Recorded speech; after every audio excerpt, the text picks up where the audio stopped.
As boycotts threaten the Moscow Olympics and the Lake Placid Games open against a background of world tension, one group of athletes has just held its games in a true Olympic spirit. This was the opening ceremony of the 1980 Winter Olympic Games for the disabled, which took place in Norway in February.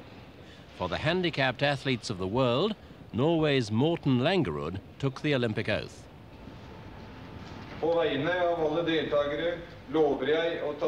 The disabled have come to compete, and in doing so, demonstrate that the days when they were doomed to sit passive and isolated in a wheelchair have gone forever. 3 wheels from a wheelchair and the eternal flame are their Olympic symbols. They came from 17 countries to the small Norwegian winter resort village of Geilo to compete in events which are largely similar to those at Lake Placid. Some events were uniquely adapted for different disabilities. For many of those who came to participate, winter sport has added a new dimension to their lives. American Rick Bauer took up skiing after he lost his leg in the Vietnam War. He's now a competent skier and instructor.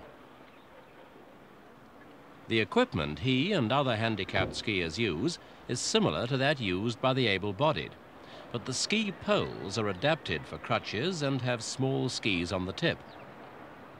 Rick has come to help his friend Patty Werner compete in the women's downhill slalom. Patty lost her leg 8 years ago in a motorcycle accident and 2 years later took up skiing.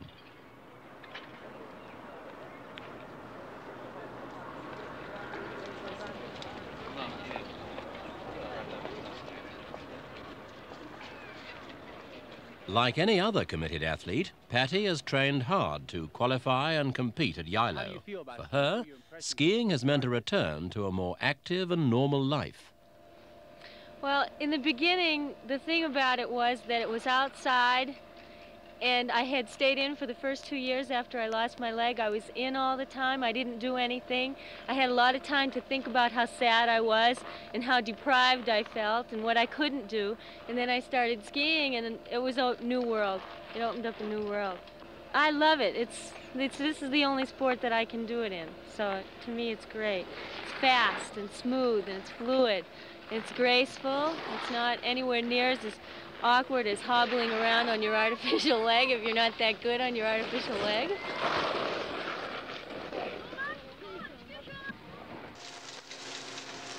First events of the Games were the giant slaloms for men and women. Time to find out whether those long months of preparation were going to pay off.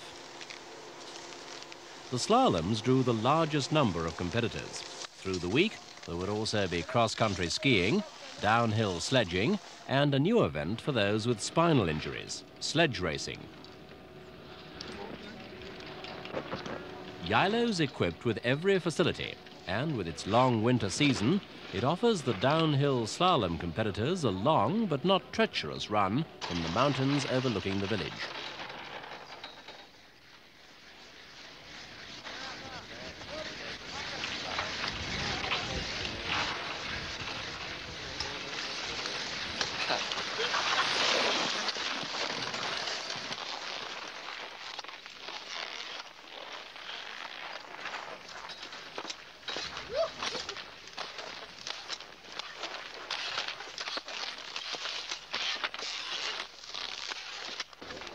At the top of the slalom course, the temperature was 25 degrees below, so team coaches were kept busy warming up their competitors before the event.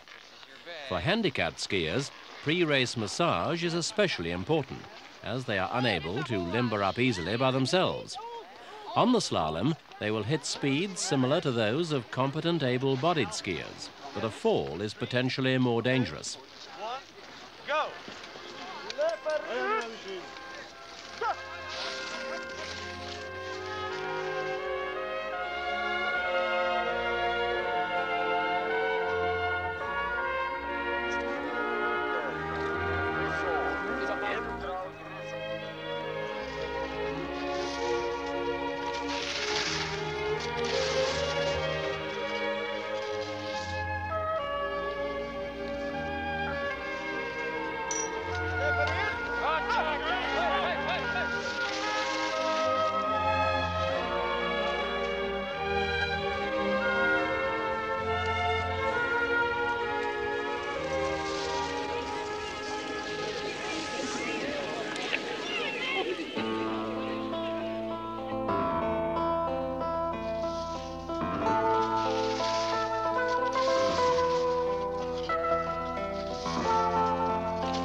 It was still over 20 degrees below when the competitors gathered for the start of the cross-country ski races. The course was over 20 kilometers for men and 10 kilometers for women. It took them through the woods and fields surrounding Geilo village. The fastest covered the course in about 35 minutes. That may be a long way from Lake Placid times, but in Geilo, all the competitors in the cross-country are blind.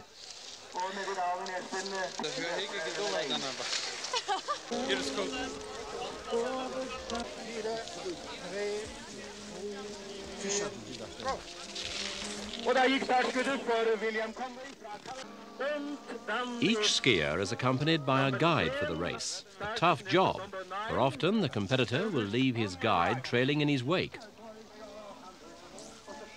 The start of the race is staggered. Each competitor is racing against the clock. 3, 2, 1, go! Like a form of earth braille, the blind skier is guided through the course by the two tram-like grooves in the snow.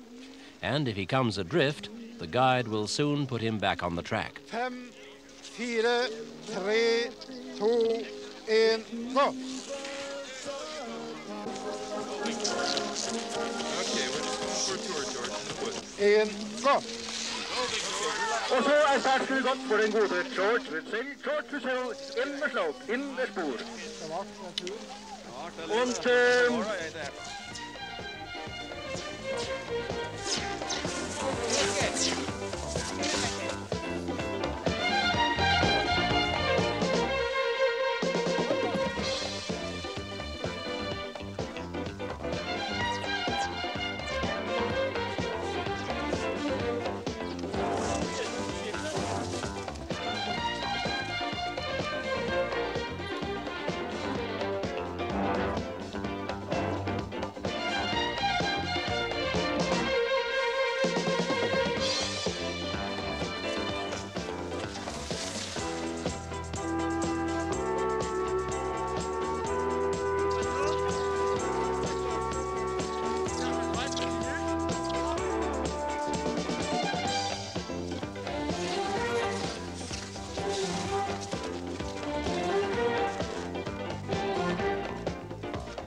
Not a new wheelchair handicap race, but fully equipped Norwegian sledge racer Vidar Jansen.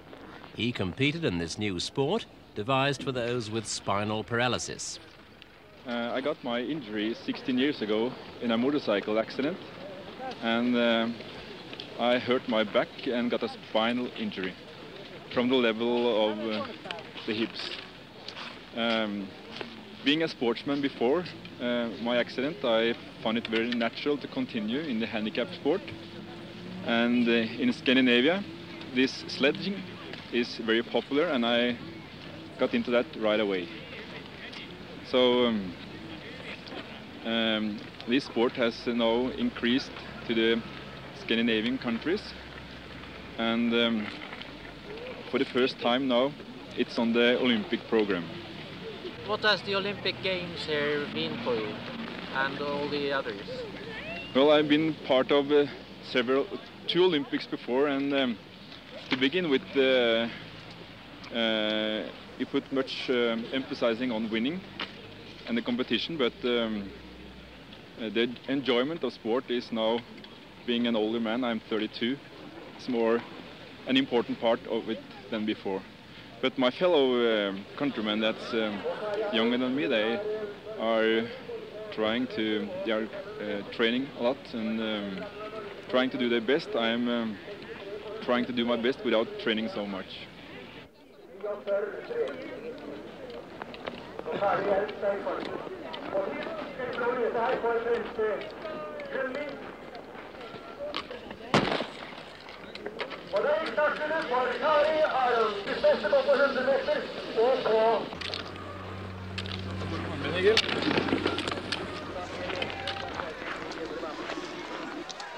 This form of racing requires great strength in the arms and the chest. To gain maximum speed with the two short modified ski poles, each sledge is individually designed for the competitor. They race in pairs over courses of 100, 500 and 1500 meters.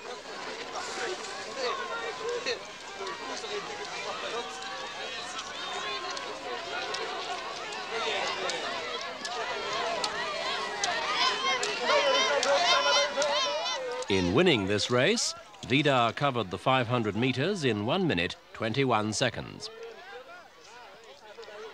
His exhaustion was coupled with triumph, as he had just won his second gold medal of the Games in this event.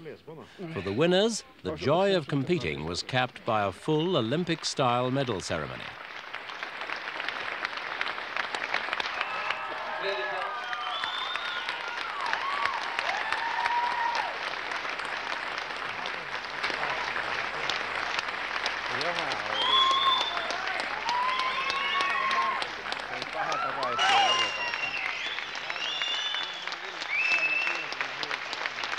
These girls were medalists in their class in the downhill slalom. The bronze and silver medals went to West Germany, the gold to Austria.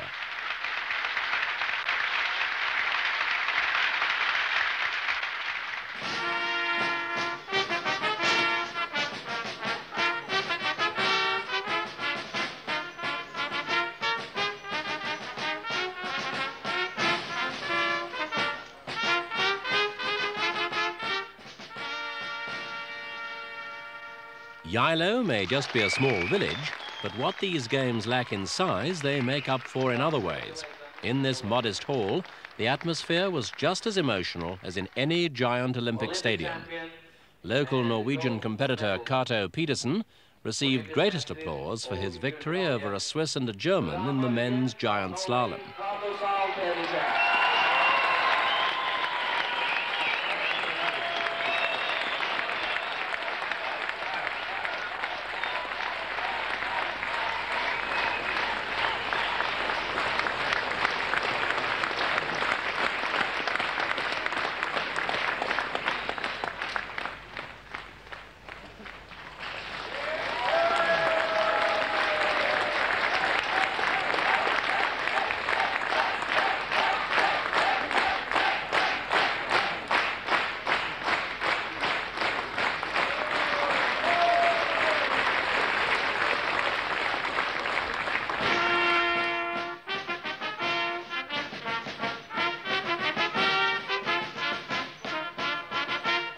Deserved ovation if ever there was one. And just to press the point home, the Games ended with yet another demonstration that there's nothing but nothing that these remarkable athletes can't do as well as anyone else.